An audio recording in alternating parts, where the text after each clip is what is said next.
Hi guys, Smithically and welcome to the last round of the XRL F1 Division, and today we're in Abu Dhabi.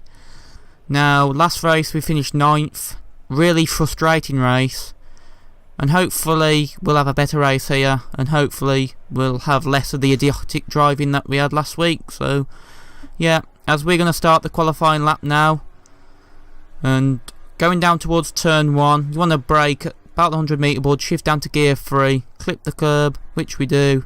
And now we're heading down towards turn 2, and in turn 3, this long right-hander, pretty easy to understeer, especially in the race when you have dirty air in front of you.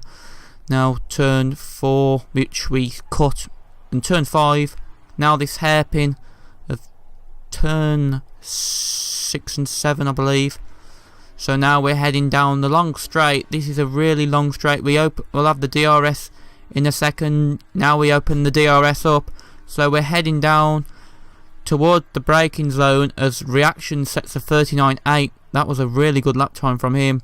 As we clip the curb now, this is a really tricky exit, but we're going to put the power down quite early, and we open up the DRS, pull it up into rich mix, and now we're looking for the 100 metre board, shift down to gear 3. We'll get close to the curb as possible through these turns, which are turn 11, 12 and 13, turn 14. This is now exit turn 14, now turn 15 and 16. Heading down into turn 17, heavy braking zone. Now this tricky bit, I really struggled with sector 3 quite a lot. I was about a second down on quite a few people, so it was a really tricky sector for me, especially these last 2 corners. Didn't really carry enough pace for them all race really, and all qualifying, and in the GP3 division as well. So we cross the line and we do a 41.1, which puts us in 9th position. I was surprised because I actually thought we'd be last, but I'm happy with 9th, and hopefully we can have a good start. It's probably a certainty that a couple of cars will come together at turn 1 because it's so narrow really, and so many cars going into turn 1. There's bound to be a car or two that go wide at on the runoff area. As the firelight show, lights out, and away we go here in Abu Dhabi for the final round of the XRL F1 Division. So it's not a bad start, not really gained anything, but we're heading down to turn 1 now, and Dizzy Cupid's run wide already. He touches the Ferrari, and we're going to get past Dizzy Cupid as we run wide there. I don't know if it was dirty air or we didn't want to turn into unstoppable, so we're down to 10th position. But there's a Mercedes that rolls back into the racing line, and that was Nicole, and I don't know what happened with her, but we're up into 9th position. Well, we're back into 9th position. DZ Cube is trying to make the move, so we're down into 10th. So the McLaren has got past us, and the McLaren up ahead is Samster. So we're just trying to get the slipstream on Dizzy Cupid, heading down towards turn 8. And as you can see, we're sort of getting a little bit of slipstream on Dizzy. We might make the move up the inside. No, we brake really early for that turn 8. And now turn 9. And it looks like Dizzy Cupid is looking to get past his teammate. I think there's a 3-car battle up ahead, and to be honest, that's the only really thing worth keeping an eye on at the minute as we head down towards turn 11, as Dizzy Cupid has got past his teammate, and then Dizzy Cupid runs wide, so we are up into 10th position, well 9th position sorry, and we are now trying to chase down Samster for 8th position. So on lap 2 of this Grand Prix, and we just run wide, and that's going to give Dizzy Cupid the opportunity to get past us, which he does. So we're back down to 10th position, but on lap 3 we are now chasing down Samster in the 2nd McLaren.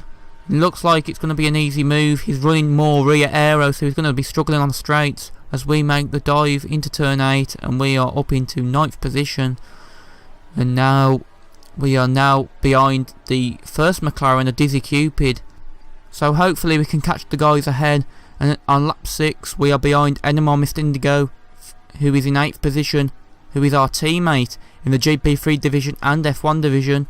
And he's trying to make a move, I believe, on LGS as we go too deep and we nearly touch our teammate, and that gives Samster 9th position back, and that was pretty frustrating. But on the end of laps, well, a few corners later, we're following Samster and the car ahead, which is a Toro Rosso, and Samster gets on the auto spin curb, which was unfortunate for him, and I think he lost a little bit of his wing and end plate, so that was pretty unfortunate. I did that last season in GP3 and it was really frustrating.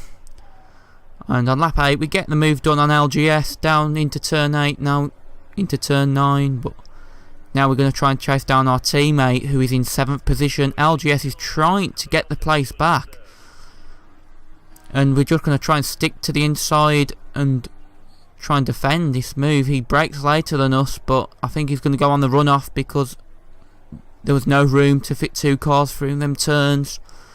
So we have kept 8th position from LGS, and now we are skipping on to lap 12, and we decided to pit early, try and get an undercut on our teammate because we were catching him by a couple of tenths, but we weren't going to really sort of pass him on pace. I think the only way we could do it is pit in early, get on fresher tyres, faster lap times, and hopefully get ahead of him when he pits a couple of laps later on, as LGS has lost connection and I believe he was behind us anyway. So we are in 10th position. The car ahead is Nicole, and now on lap 17 our teammate is coming out the pit, so we have actually undercut our teammate, which was a good decision to make because we were about 4 seconds behind our teammate, so we've gained 4 seconds from the undercut. But on lap 21, Ian Unstoppable, who has pitted, he is on the primes, we are on the options, he defends to the inside. Now we're going to have to try and go round the outside of him into turn 8 for turn 9, and that was a brilliant move on Ian Unstoppable. I was really happy with how that move went, and Ian Unstoppable was driving really well. I've got to say, he was defending pretty well. A couple of laps earlier we were having battles, and he was always trying to keep the position as he makes a move up the inside, but he brakes too deep. And it was a really nice battle with Ian Unstoppable, and I think my teammate's going to get through as well for 6th position, so Force India 5th and 6th in a minute. And on lap 25 I am under pressure from Ian Unstoppable. I defend to the inside, he's going to try and go round the outside as we brake too deep, and that's going to really give him the opportunity. We touch his rear right wheel, but he's through now for 5th position. And Indigo is right on our rear wing, and he's trying to get 6th, but we're in the pits now on lap 26 of this Grand Prix. So we bailed out of the battle with Indigo, and we're going to put another, well, we're going to put on prime tyres actually now, because we haven't run them yet. And we're down to 8th position. Bobberts and Samster, I think, well, Samster retired and Bobberts lost connection, so that's why 8th is the last position now. And we're going to come out the pits, and hopefully we can sort of gain on Indigo and Ian Unstoppable, as their prime tyres will be older, so they might have worn quite a bit.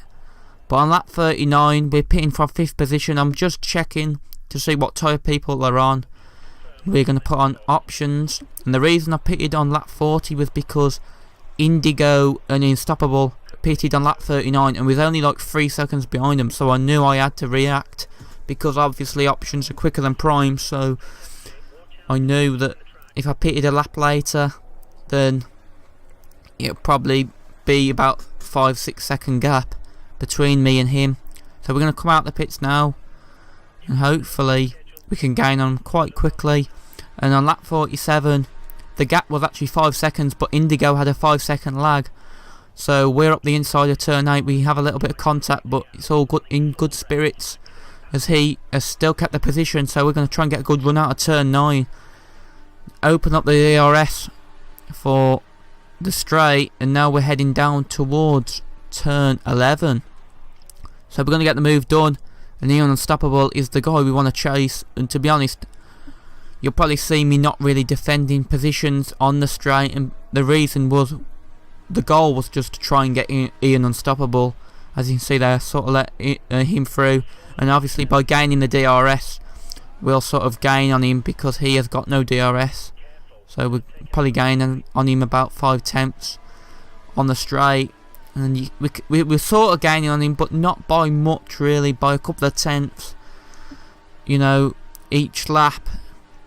And now we're going to try and make the move on Indigo on lap 51 of this Grand Prix. And yeah, we get the move done, so we're up into 6th position, and Ian Unstoppable's only about 2 seconds ahead of us now. So can we get him towards the end of this race? We've got 4 laps to go. Now it's 3 laps because we're on lap 52.